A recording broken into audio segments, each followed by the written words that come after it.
And now, may I request that you forget all your problems and just relax while I bring you the master key with which you may unlock the door to any opportunity that your mind can conceive. The master key consists of 17 principles, the first of which is definiteness of purpose. Right here at the beginning of our visit, I'm going to make you a promise.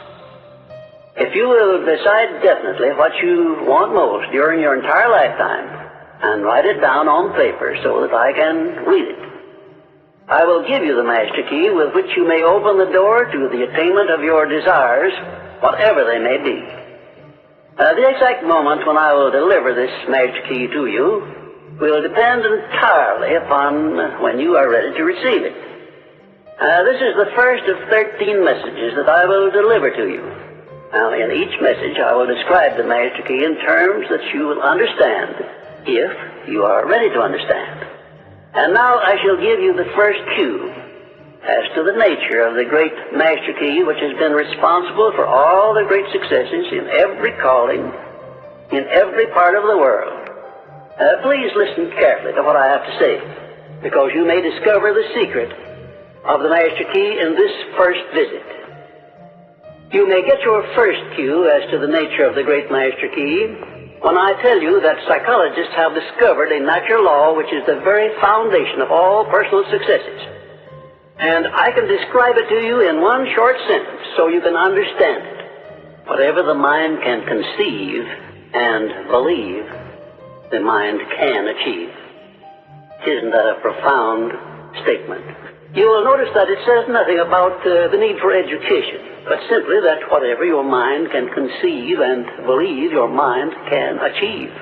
Now, if you want evidence that the mind can achieve whatever the mind can conceive without the benefit of formal education, you only have to remember that Thomas A. Edison conceived the idea of becoming an inventor and lived to become the world's greatest scientist in the field of invention, with only 3 months of common school education. When I first heard Andrew Carnegie describe this natural law, which makes it possible for you and I and everyone else to write his own price tag in life and attain it, I became so enthused over it that I began to search for the power back of it. And my curiosity led me finally to the discovery of the master key, which I shall reveal to you if you are ready to receive it.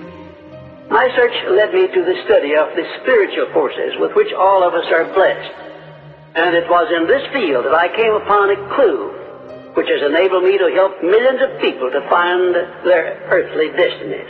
I want to describe my discovery in the simplest terms possible, because it will reveal to you why it is true that whatever the mind can conceive and believe, the mind can achieve, regardless of how many times you may have failed in the past, or how lofty your aims and hopes may be.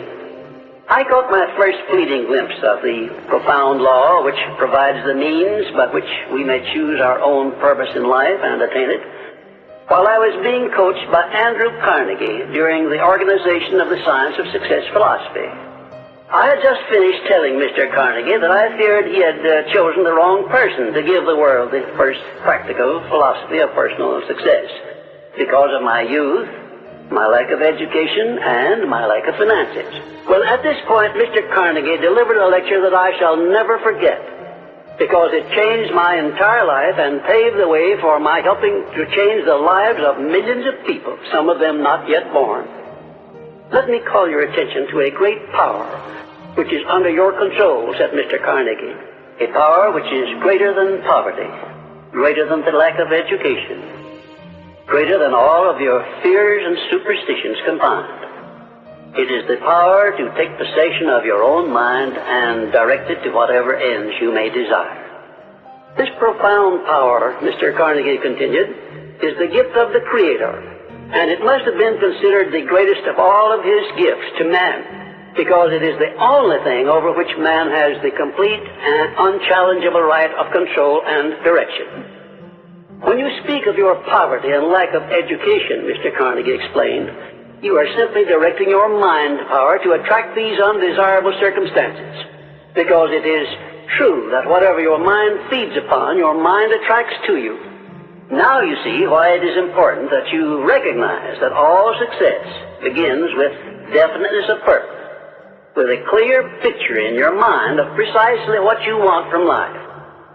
Then Mr. Carnegie continued his speech with a description of a great universal truth which made such an impact upon my mind that I began then and there to give myself a new outlook on life, and set up for myself a goal so far above my previous achievements that it shocked my friends and relatives when they heard about it.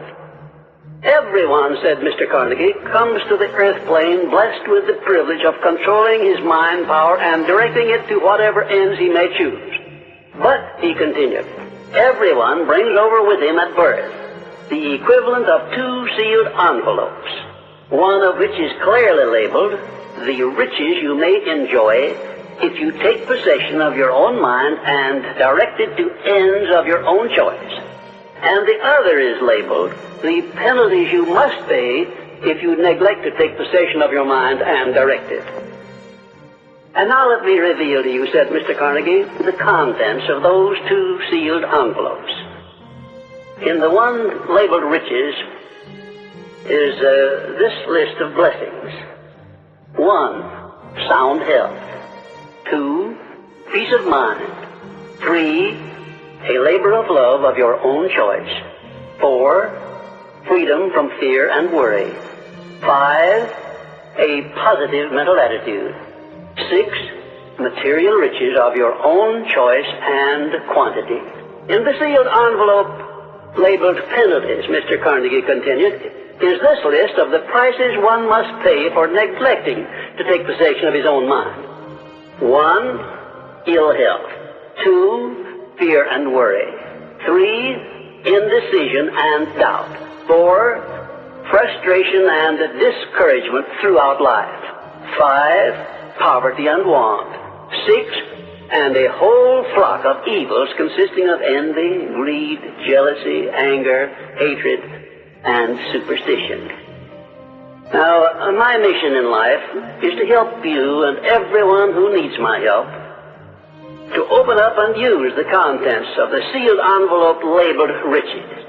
And the starting point from which you must take off if you wish to write your own ticket from here on out for the remainder of your life, I will describe for you in these simple instructions. 1, procure a neat pocket-sized notebook, or something on the order of this one here, loose leaf affair.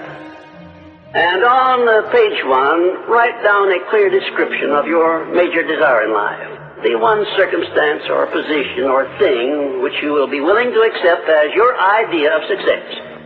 And remember before you begin writing that your only limitations are those which you set up in your own mind or permit others to set up for you.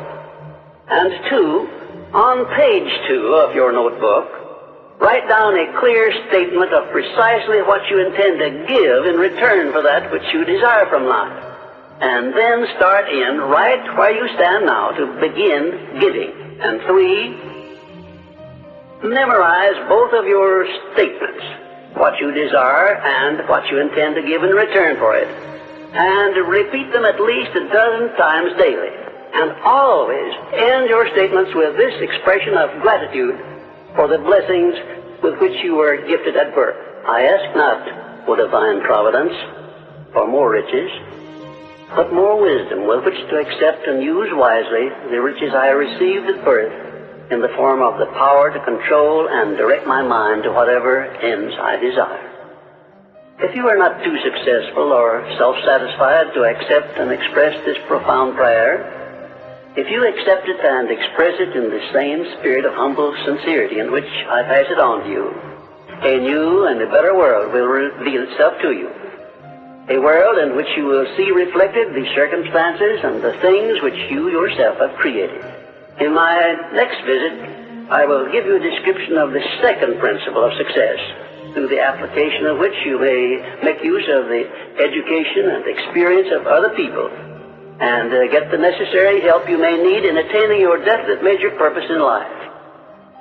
And now let me close this, our first visit, with my favorite expression of gratitude.